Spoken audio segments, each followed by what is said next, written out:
Recently researchers came across an ancient whale graveyard which was unearthed by the Pan American Highway Project. The trove of bones was first discovered by construction workers.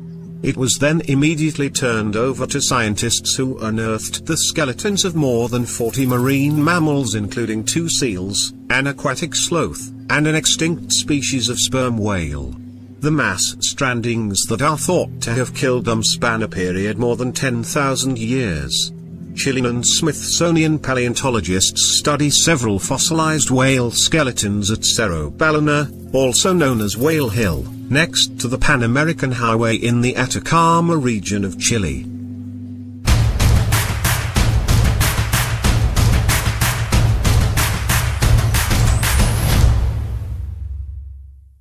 The site is very far from the ocean and about 120 feet above sea level.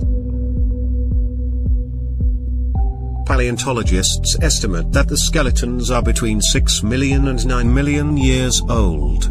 Scientists think the mass strandings occurred over a period of more than 10,000 years, creating one of the most remarkable sites for marine mammal fossils on the planet.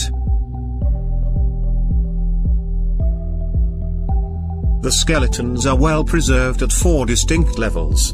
Most animals were belly up, suggesting death at sea or shortly after washing ashore, said Nick Pyanson, curator of fossil marine mammals at the Smithsonian's National Museum of Natural History.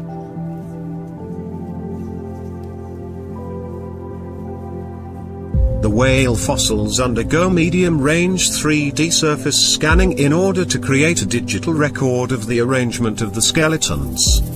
The 3D data will allow for the printing of replicas of the bones, which will be shipped off to museums.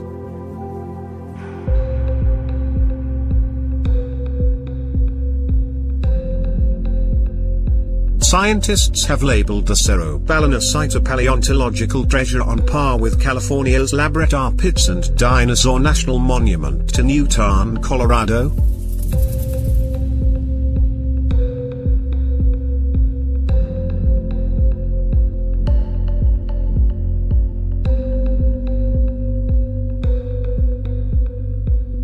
Adam Metlow, left, and Vince Rossi from the Smithsonian's Digitization Program Office 3D Laboratory, use a high-resolution laser and medium-range laser scanners to document one of the most complete whale fossils at the Cerro Ballena site. In the background, Smithsonian paleontologist Nick Pyanson reviews data on his laptop while the group works at night in a tent next to the Pan American Highway in Chile.